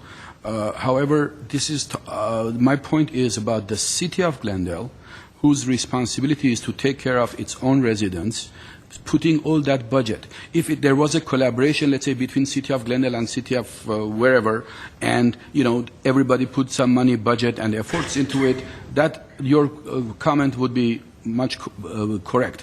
But when we are talking about the city of Glendale and the incredibly talented artists that we have in here, I'm not quite sure whether we should really spend that much money in creating the dialogue that you are proposing, because that dialogue already exists among the artists in various venues and arenas anyway. It is not a government budget that is creating that dialogue. So that's my point. And if I may make my point, I don't have any more questions, thank you for answering them, is my position on GATE has always been known. I think it can be a great program. It should be dealt with very, very carefully. And the way it has been done so far in the past, and especially talking to all the local artists and local art organizations, and with the presentation of the most prominent art organization in Glendale just a little while ago, I think the budget has been incredibly high. And in my personal view, we don't need to spend $80,000 for what we have done so far, and hopefully we won't do it in the future. I think my opposition is not to the program. The program is a very good program, excellent program. However, it has to be done right, and it has to really benefit the local artists and the local businesses. And in my very humble opinion, I don't think it has done so far. Okay. I have one little suggestion. I don't know if you did it. It is always nice when you come with numbers or you talk about lots of people come. That's good. But if you would have, I hope there was a sign-in, and locating or indicating it's local organizations or just community, or it could have a part that says community or organization so people could identify themselves. That way, when you are presenting such a wonderful program, you can say this number of people have come, so many were from outside and so many were local. And again, this is pie in the sky also. I always think it would be nice that any kind of organization that does an event in our community, it would be nice if they could have a little kind of a bracelet or a stamp that when then these people go to our restaurants, maybe they could get a free dessert or coffee or something, and that way our little restaurants also would be involved, and also they can report as when people come into such events, how does it impact all the little restaurants around in the city? And that way it would be more kind of everything would be involved and everybody would be involved. But first of all, as our commissioner mentioned, it's always very nice when, say, lots of people, it's good to have a kind of a research base so that when things are invested or dioceses as such, when they make a decision, they would always know that really this percentage or this many people, research-based information always helps for decisions made and better decisions made. So it's just a suggestion. I don't know how it could be done. And I think we can look at that at the next meeting and the follow-up meetings, should you choose to continue the program, how you want to continue it, and then we have to redefine the scope of services. We could do that. At this point, if the commissioners have any other questions, they may ask, because we do have other agenda items, but you're free to ask questions. Thank you, Ms. Bartani. I want to keep us away from the discussion, but and open it up. Actually, that's actually what I was going to mention as well. This is information only, so I will be just asking simple questions. First of all, how long did it take for the actual program to organize itself after you guys received the bid? It was the city process for actually contracting was extremely extensive. So that actually gave us 5 months to plan the programming. Because, and in fact, our hope is that, to continue again, we would not have to go through that. I mean, we have extensive insurance, which was a requirement, not just general liability. We actually have professional liability for this project. Every property owner that we worked with got a certificate of insurance. And I don't know, if it was because of the scope as far as what we were doing, why it was such a challenge. But, we had, as I said, 5 months to plan it because we couldn't get a contract. And so actually once we got a contract, the following month we opened up with our first invitation to the communities. So it was a city issue. Is that what I'm understanding from you? Yes. Okay, that the city prolonged the process and that is why you had 5 months. Yeah, the city contracting issue as far as going back and forth, and actually for us to be able to get the insurance that was required, it was time consuming. And was it not foreseen that you would be required of that kind of insurance? It was the city standards. I mean, it was, Okay. yeah, I mean, we work with other cities and lots of things. It's common to have. So you guys are used to that, right? Yes, we work with a lot of. The next question is, what happens if, for example, say, last year you guys got $80,000 to do this project? What happens, for example, if next year we decide that there's only about $60,000 or $50,000 in the budget? What happens then? Well, it's a matter of us. We would really want to look at all the possibilities to really come up with that opportunity to see, how can we leverage these funds? What can we do? Because it'll be a different project. But that's not bad. I mean, that's something that we invite the opportunity, to be able to respond. And I would simply say, certainly every dollar is valuable, important, and is weighed against other valuable, important choices. But just in terms of, measurability and, trying to get a back-of-the-envelope sense of this, if you can take, that amount of money, say $80,000, divide it by 14 exhibitions, spread it over 12 months, assign 3 curators to it. No, this isn't, we're all here because we love the arts. We want to do a good job. There's certainly no reasonable curatorial venue out there that would say, hey, guess what? Your museum has just been granted $80,000 to do 14 exhibitions in 12 months. You can thank us, by naming the building after us. It's really at every point an effort to do absolutely the most we can with the budget. If the budget were smaller, we would try to figure out everything we can in a different environment, again, because it's a different baseline. But I do think that we are in a position to make absolutely the most out of the budget because of the experience, because we have the GATE program established. And that's entirely what we aim to do, because we want to have shows that are better than what we can afford. And that's what we tried to do the whole time. Okay. I want to address, I have 2 more questions left. In your presentation, it said one of your objectives was to use art and culture to encourage community pride and neighborhood beautification. I heard the explanation for neighborhood beautification, but in terms of community pride, how did you guys bring that out of the community? I think one of the things that we heard over and over again was that this type of exhibition programming that we were doing, which was tended, while we had a diversity, it tended towards a contemporary gallery space that also showed work that wouldn't necessarily even be taken up by a commercial gallery, because it didn't necessarily, it wasn't going to sell in a certain amount that would be practical. But people continuously, and I think this, to an earlier point, is a very important one. People were saying how happy they were to see that Glendale had shows like this. And it made them feel better. Because, think of the number, you certainly are more aware of it than anyone, but the number of, entertainment, all variety of cultural based businesses, institution employees, people who come from around the world to work in the companies that are around Glendale. They've seen things. They know what's out there. And they specifically were showing up at GATE shows saying, I like this. Maybe I moved to Glendale from New York. I didn't think I could walk down the street and walk into an art opening like this. And there was a distinct sense that GATE was something where they said, all right, I like this about the place where I live or the place that I work, that I can walk downstairs and this show is going on. And my final question, actually, not to put you guys on the spot, but I can't remember which one of you were presenting, but one of you said, this is what Glendale is. I'm very curious to hear what you guys think Glendale is.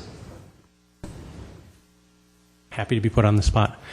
I think Glendale is a very diverse city that is part of a larger metropolitan community. One of the things we found in working with the city government, as well as, again, spending hours upon hours setting up these shows over the course of more than a year, is that there's a very distinct civic pride. Glendale knows that it is a distinct town. It's a place. It's not, an accessory to any other place. At the same time, it's, I think, a city that maybe, I'll say this from people who are responding to our shows, that feels that maybe outside of Glendale, there's not necessarily an appreciation for the amount of quality and cultural diversity that's actually occurring inside Glendale. And I think that's one of the reasons why the program was well received, because it felt like there was this interaction, this meshing between what was being produced inside of Glendale and, what was outside of it. And I definitely got a sense of that, that cultural pride and this pride and the specificity of a city that, has been here. Glendale's been Glendale for a lot longer than necessarily the metropolitan area has merged together. I'm going to make a brief comment. I did kind of take issue when you did say that Glendale's an international city. People would move here from New York. I think that's kind of a silly idea, pardon me, but I certainly, if I lived in Los Angeles and I was used to all that artwork and all that craziness and all the fun, to go to a little unknown town in Nebraska, I'm making streams out of this, but I do kind of take exception with that. But I do recognize the fact that the two of you do recognize that there is cultural diversity in this city. However, what I am concerned about is how do we bring that to the forefront?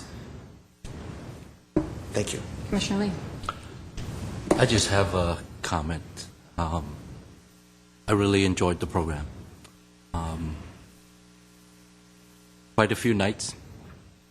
Take my family. We ate at CPK. Walk right outside. My daughter's running in and taking a look, and forgot which exhibit it is. It was actually open, so you were able to walk inside. The kids were running around the wood, the little buildings and structures that they left out in the lobby area. Kids were playing with it. To me, the program was good, and the way it was spent. If you calculate 14 exhibits out of $80,000, $5,714. $5,700 to do an exhibit. That's cheap as heck, if you ask me.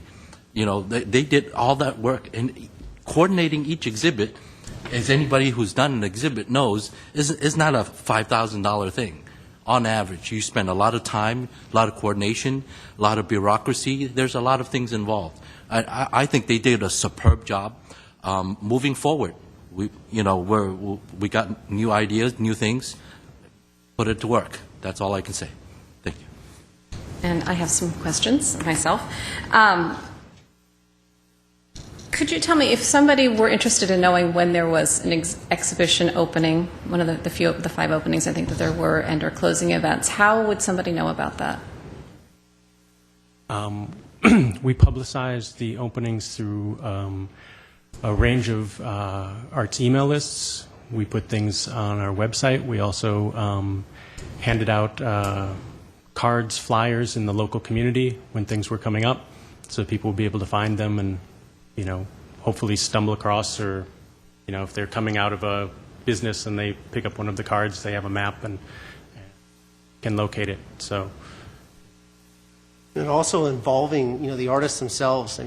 One of the, there were a few relationships which we started to build, which just barely tipped the iceberg. And one was Glendale Community College. We had 2 professors that we were showing their work.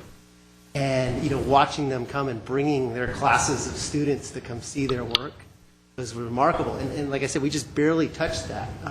Unfortunately, the space that we installed their work was only up for 10 days because it was rented. And there was no way to foresee that. It just happened. But they were amazingly wonderful to work with. And we're not upset about it, even though they had put their work into it. But just to see the opportunity that could happen, building these relationships with these groups that would bring, numbers of people. And one of the things we did from the beginning was reach out to Glendale Arts, both to let them know that, let artists know that this call is happening. Our ongoing shows, to the point that actually we were approached as the site for, we provided the reception site for a reception at the Alex Theater, because they had, they wanted have a VIP reception before an event there, and we're like, great. We happen to have, an event going on this night. That sounds like a really nice synergy. And outside the call for artists on the website, was there any kind of constant contact or anything sort of sign up just to be on a specific mailing list about what was happening with the GATE program? We did have sign-up sheets. Yes, we did. On your website? Well, there was opportunity, yes, on the website as well as for artists to apply. They could apply. Right. Is it still on the website?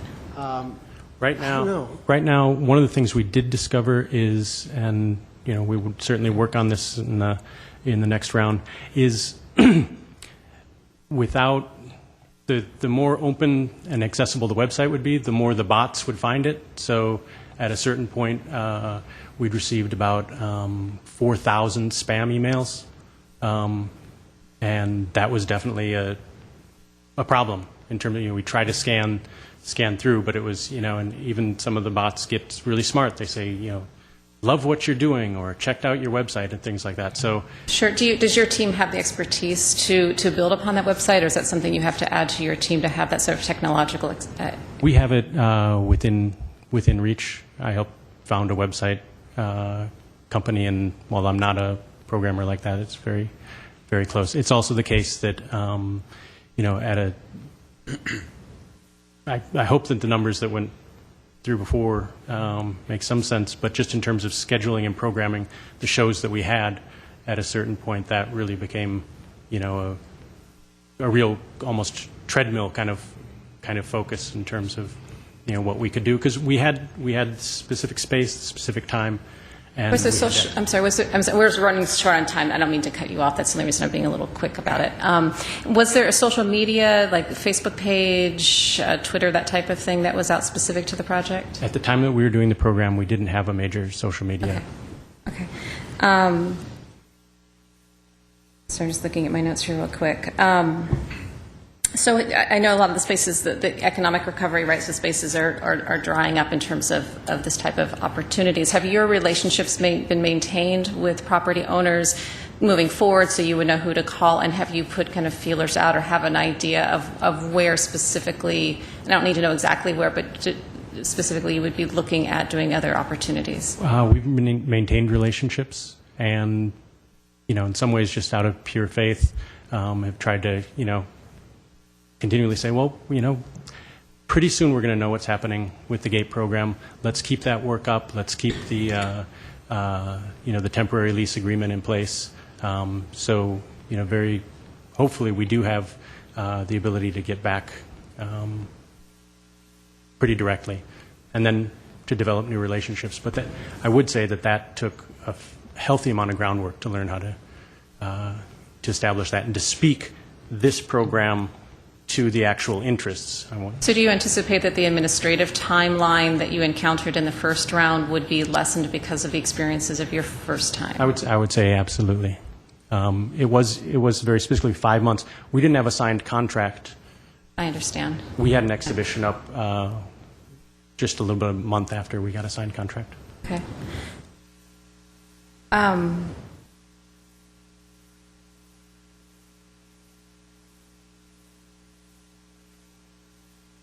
Sorry, I'm just looking at my notes. Did you receive any proposals for performances and screenings and that type of activity, and how were you able to deal with those?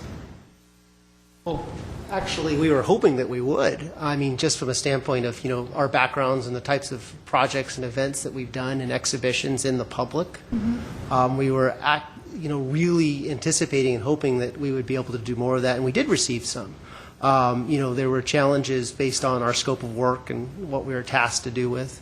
There were also just the challenges of trying to really look at what the redevelopment goals were specifically for the vacant spaces. So yes, we did receive some, and we were anticipating, we were hopeful that we would actually be able to implement some of those in the next phase. When we were brought on to do this wasn't considered a year project. This was actually considered, year one of a multiple year project.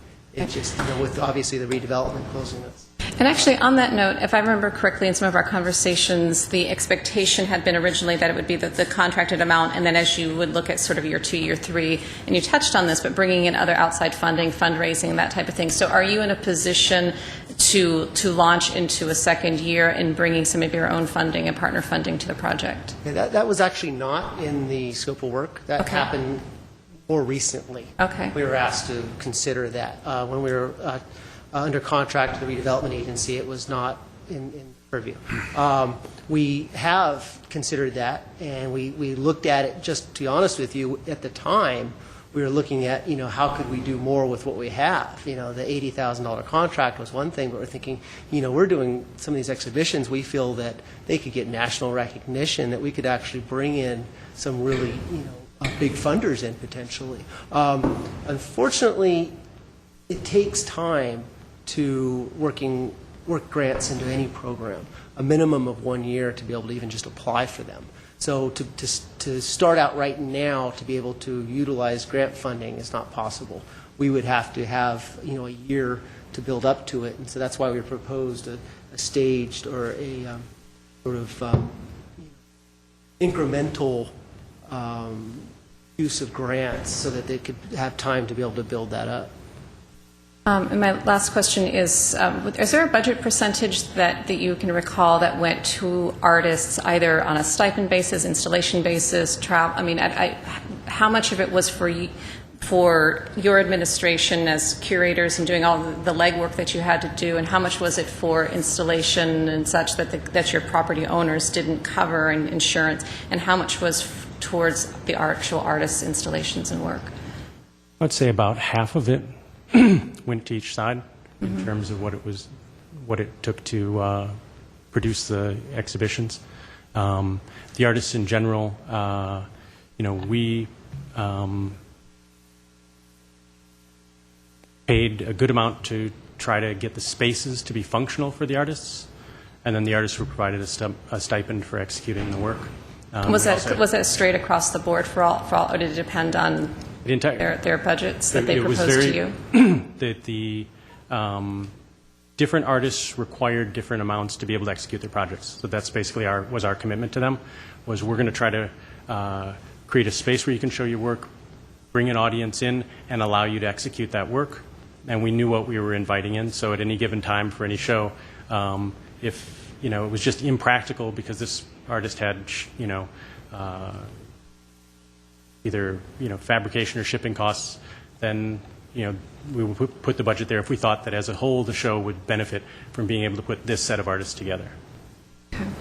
Thank you. And I just had a couple of comments since we've been sort of doing that as well. That in general, I mean, I've gone to a couple of the openings. I did enjoy it. I think it's great. I thought it was great to see a mix of artists that I didn't know were in Glendale that I learned that were, and others that maybe wouldn't have been from, because I tend to agree that Glendale has its own identity, but we also share borders with some amazing cities, and including Los Angeles. So I think having a fair mix in there is beneficial for everybody in general. And that this project, as it was presented and as the scope of work under which you all worked, was, as you say, a product of the redevelopment agency, product of vacant storefronts. And I know that we as a commission have talked about different things, and the community has presented to us over time with different visions of what things can be, and we will need to, as a commission, decide what it is that we want. Is it an art and vacant storefront program? Is it an opportunity for artists to have a place to come and work and display on a regular basis for Glendale artists? I mean, there's a lot of different things out there, but I don't want to make sure that people aren't confusing what a specific program is and what it can be and what we want it to be in the future, because in a lot of cases I think there's a lot of overlap and a little bit of confusion about all of that. So that's just a statement and observation that I made that I wanted to mention. Yeah, that's it. You had another Yes, comment? very quickly. Are you guys a 501c3? We are not. Okay, just making sure. Thank you for that long grilling. Appreciate what you've done. Appreciate the project that you put together, and it's getting a little staccato, but we are running out of time. But thank you very much. Thank you very much. Thank you for the opportunity. You're welcome. Next item. F5B action items, approval of selection criteria and call for artists for temporary art installations in community services and parks facilities.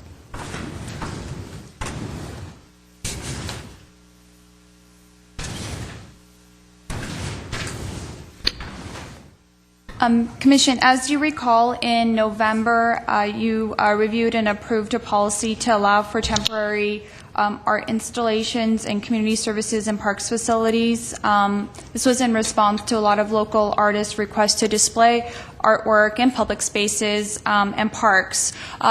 As mentioned, you reviewed the policy, you approved it, but the next step is to look at some of the review and selection guidelines, as well as look at a draft call for artists. Although we don't have an installation target date yet, but I want to keep the ball moving on this program, so when we do finalize a couple of the details, we're ready to go. And the selection guidelines are included in the policy, but I've grouped them together so that when the committee that's going to be reviewing this artwork will really understand how they're going to be reviewing and selecting artists and artwork for specific spaces. There's 4 selection criteria, the first being artist excellence. This is artist originality, the skill and the craftsmanship of the artist and the artwork, as well as creative and innovative concepts, the artist statement, and the artist's interest to exhibit in a public space. The second is appropriateness for the site. Of course, we're looking at community centers, some that get more traffic than others. The Adams Square Park installation is one that's different, that can actually accommodate different types of artwork. But this essentially looks at, can this artwork fit into a space? What's the scale? What's the size? Can it actually be hung up on a wall, since most of the artwork is going to be hanging on a wall? And also, how is it accessible for public viewing and installation? I mean, does it have sharp objects protruding that, kids might end up touching and hurting themselves? So it's, some of the basics. The second is audience. Is the artwork versatile? Is it sensitive to social, environmental, historical, and relevant context? And finally, something that the Commission really wanted to focus on was local preference. When available, we wanted to give preference to local artists to display in the community spaces. However, the call for artists would be open to any artists throughout the United States if they wanted to submit, but we would give preference to Glendale-based artists. The call for artists essentially outlines all the details for artists who would respond. This includes what the selection criteria is, so artists know what they're responding to, who's serving on that review committee, when the deadline is, and when they should expect to submit, when they will hear back, and when they're supposed to install, as well as some of the insurance requirements and approvals. Essentially, when we would issue the call for artists, we would offer 1 month for proposals to be submitted.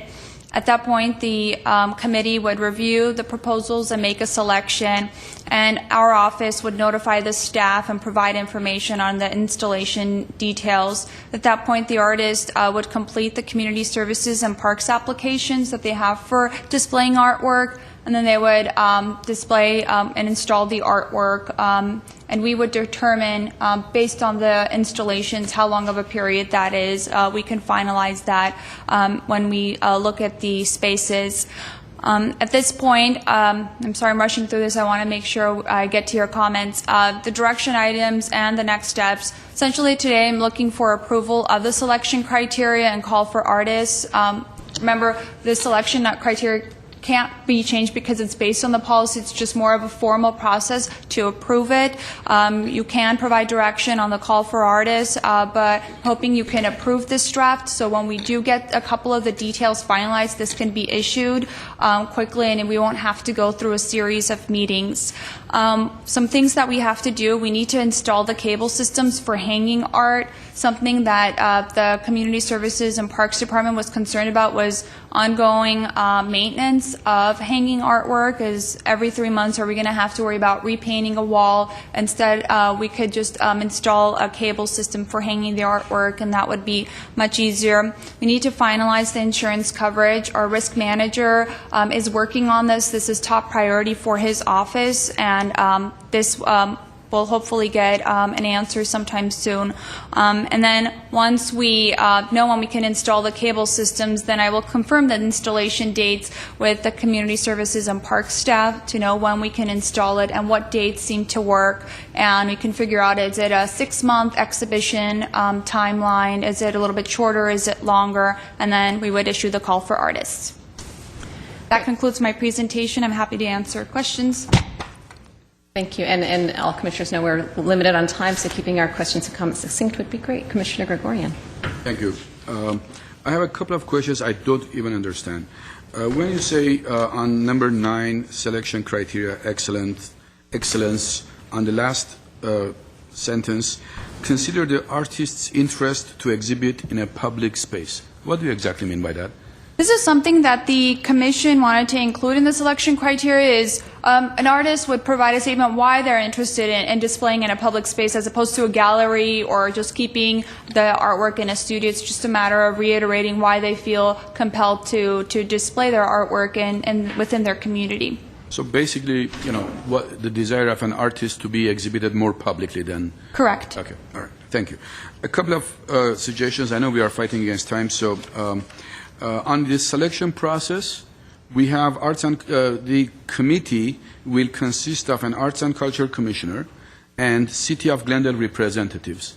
What I would really suggest and like to see is also maybe one member of either the community or the arts community as a member of that selection committee. Maybe it will be selected by the peers or somebody in the community who is involved with arts somehow. So I think that will really make the committee a much more vibrant and representative committee than what we have in here. So that's the first suggestion. I do want to refresh. We did have this conversation when we were reviewing the policy, and if you recall, we went back and forth for some time if we were going to invite community members to sit in. Was it going to be one community member? Was it going to be multiple community members to serve on this committee? And what the commission ultimately decided is when we choose to release the call for artists, we would invite anyone from the community to come to the commission or submit a letter if they want to see a specific type of a theme or artwork within their community center. The issue we have is because we have 6 different locations, you wanted to avoid having 6 different committees looking at the same pool of artwork. By opening it up for anyone in the community to come to and talk to you and say, I want, my community center's theme to revolve around animated, and we want the committee to look at that, then the committee would take that into consideration. But still, I would like to see a member of the community to be a member of that committee. That's my suggestion. So that's the first thing. The other issue is in this proposal that you have, it very clearly says that on the insurance liability, the artist is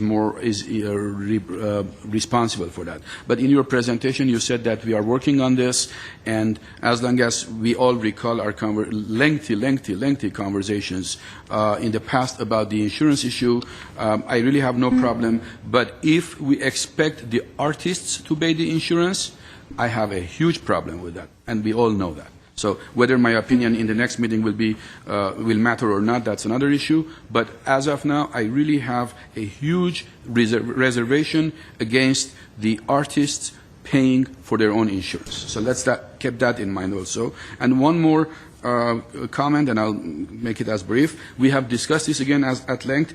Artwork should be suitable for all ages. I really do not understand what that is, do not agree with it.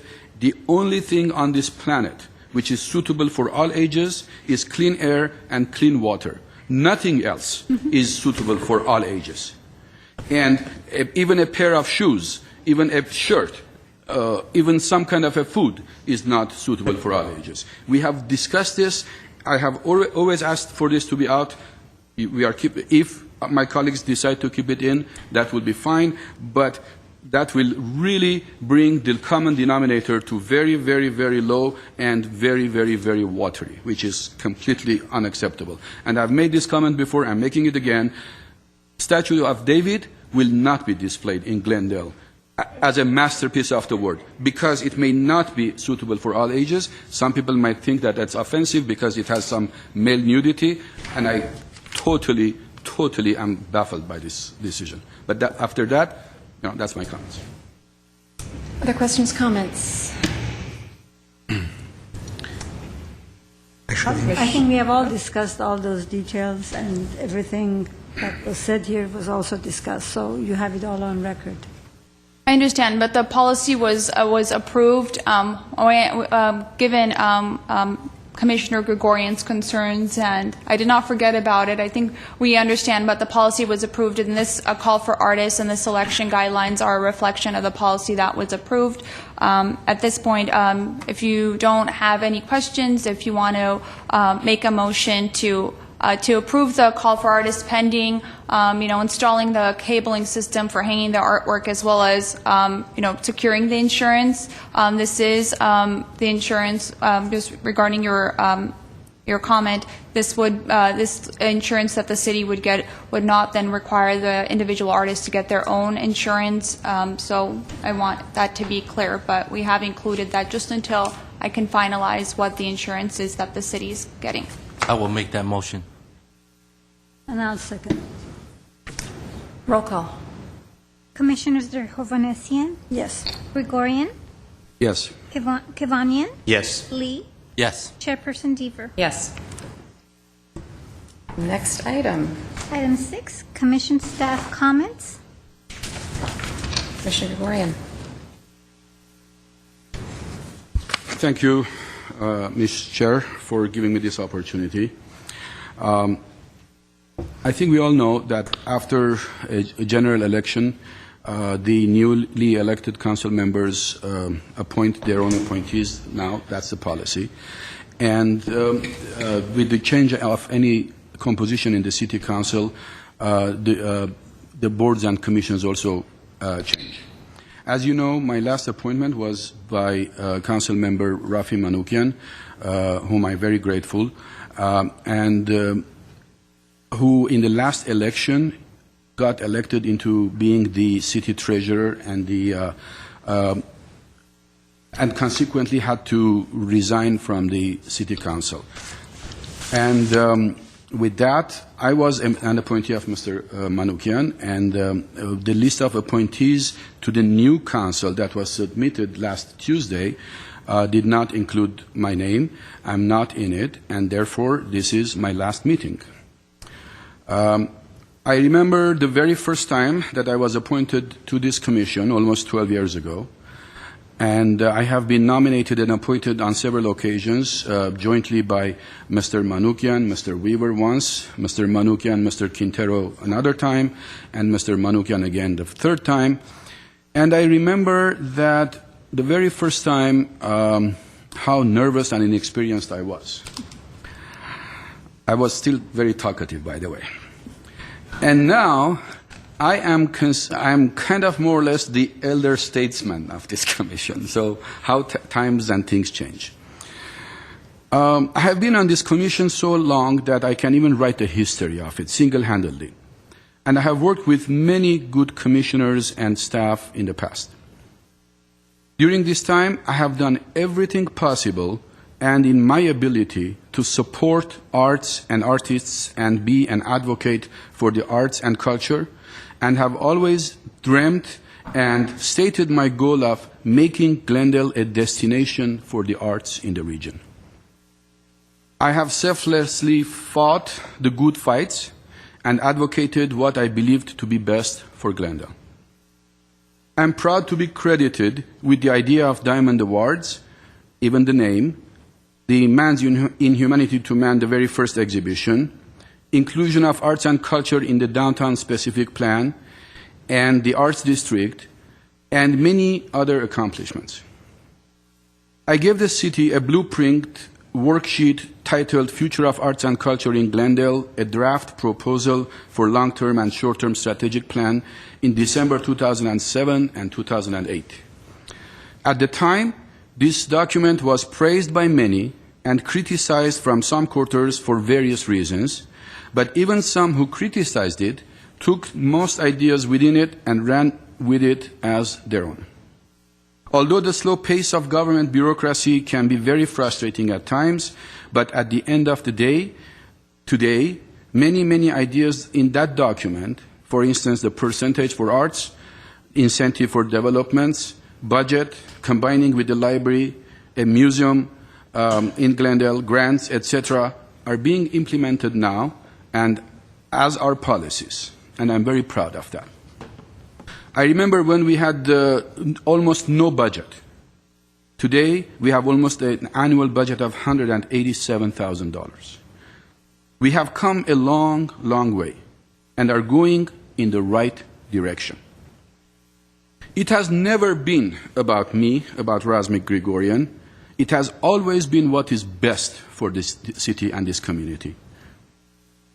My mother, who was a single mother raising 3 small kids, a Christian woman in a Muslim country, a male-dominated Muslim country, although he was raising our 3 little kids, she was a member of 5 different community and charitable organizations and secretary of them all. And she would always tell me, and she would instill that idea in me, that we have to give back to the community. If we don't do it, nobody will do it for us. It is up to us to be involved in the community and do our best, because to live in a good community would reflect on us back. My departure is not the end of the world. It is the beginning of a new era with new ideas. That is how our world, and especially the art world, thrives and develops. I will be living with my head proudly held high and my conscience clear that I have done what I have believed to be the best for our great city and our wonderfully diverse community. I know that some of my comments, decisions might have not been popular in some quarters, but I guess that comes with the territory. You can never please everyone, and sometimes when you are in a leadership position, you might need to push people and ideas around to accomplish your goals. I have enjoyed this role and cherished the hundreds of acquaintances and friendships that I have developed during this time and will hopefully continue to the end of our lives. My involvement and passion will not subside.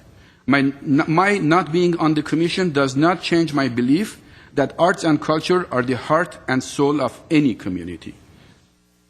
I will be around in exhibitions, concerts, etc., and will continue collecting art. I will make myself available for anything that I can do to be of help. Committees, organizing events, consultations to this committee, to this city, and to the art organizations. I personally do not know this gentleman who is appointed to replace me, and I have never spoken to him. But I have heard a lot of good things about him. And hopefully he will bring a new perspective to this commission. I promise you and pledge that I will support and help him in every way that I can for him to succeed in his new role, and I urge you all to do the same. This is not about individuals. It is about our collective success, or God forbid, our collective failure. I don't want to hear that word, failure. That's totally out. So we do work together on this. At the end, I want to thank all current and former City Council members who on several occasions have entrusted me with the honor and privilege of serving this city by approving my nomination and appointment to this very important commission. I want to thank my colleagues on the dais for bearing with me, for agreeing and or disagreeing with me, and always having a lively debate on issues, but never losing the sight of what is best for Glendale. All community members, and especially artists who have inspired me and with their positive comments have supported me, and also with their constructive criticisms have made me a better person. Former Parks and Rec Department Directors Jess Duran and George Chapchian for their very hard work under very difficult financial circumstances to make the Arts and Culture Commission successful. The current Library Arts and Culture Department Director Cindy Cleary for leading this commission in the right direction. The current City Attorney Michael Garcia and Deputy City Attorney Michael Grant and former City Attorney Mr. Scott Howard for always steering us to remain within the correct side of the law. I thank again Scott Ochoa, the city manager, who had made a huge positive difference in the management of the city and who is a big art supporter and advocate. To Ripsime Marashian, former administrator, and Annette Vartanian, the current administrator, for working so hard for administrating this commission and doing a great job. And especially, and the last but not least, to Yvonne Martinez, who is a very shy, very humble, very quiet person, but without her, we cannot accomplish a lot of things. And also to all the city library staff, including Elizabeth Gregorian, Chuck White, and all the other good friends that I've made in here. Soon after the gavel comes down, at the end of this meeting, I will submit my resignation. From the bottom of my heart, I wish you all the best of luck and success in the future. And if there is anything that I could do to help and support my home, my heart will always be open to you all, and me and my phone number are always available and within reach. Thank you for a great time and honor and privilege to serve this great city and this great community. Thank you.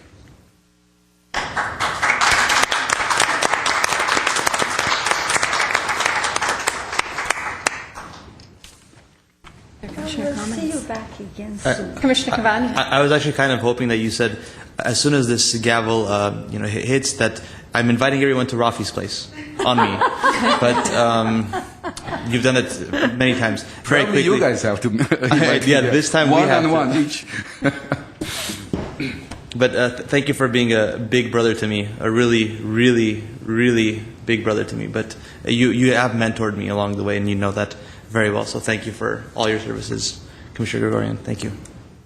Well, he has been a big brother to all of us, not age-wise, but, by his wisdom. And I'm sure he will be back next round because I've told everybody that Mr. Gregorian was born here. No, was not born here, but is going to, one day would be the last day of his life. He would still be the Art and Culture Commissioner for us. So that's for that, Mr. Gregorian. Thank you. Other comments? Dittos for me. Sorry to see you go. On a different note, the best function that I've been attending for the City of Glendale is Cruise Night. So I'm putting in the plug. The 20th Annual Cruise Night will be occurring on July 20th on Brand Boulevard as usual. We got the tokens coming out again. So, for all you token lovers, I really enjoy their music. So hopefully everybody can come out. It's from 5:30 to 10:30 on Brand Boulevard. Enjoy. Very quickly, actually, the Anzo Gallery, I think we kind of all forgot to mention a little bit. The Anzo Gallery is having an opening reception Thursday, June 27th from 7 p.m. to 10 p.m. And they are exhibiting the works of Misak Alexanian. The exhibition is called Crossroad of Form and Sound. The location of Anzo Gallery, if you are not familiar with it, is 1125 South Central Avenue in Glendale. And I want to add my appreciation, Commissioner Gregorian, for all of your effort and your heart. And we always know exactly where you stand on things, which is actually very important. So I appreciate that energy. And I'm not really feel like I'm saying goodbye because I just know you're going to be just as much here as always, and a friend and a supporter and out there in the community helping. So, but thank you very much for all of the efforts and everything that you've done for the City of Glendale. Thank you. Welcome, Mr. You're welcome, Ms. Cleary. And Commissioner Gregorian, on behalf of the city organization and myself, your former directors that you've worked with, Annette, Yvonne, I'd like to thank you for your passion and dedication. In my short time with the commission, you certainly have been part of us moving forward. The strategic planning process, I think, has been an incredible process, and your contribution with that, in addition to all the things that you mentioned, are noteworthy and much appreciated. So thank you. Thank you. Next item. Item 7, written communications. Of which there were none, I believe. Next item. Adjournment. So adjourned. Now we go. Yes.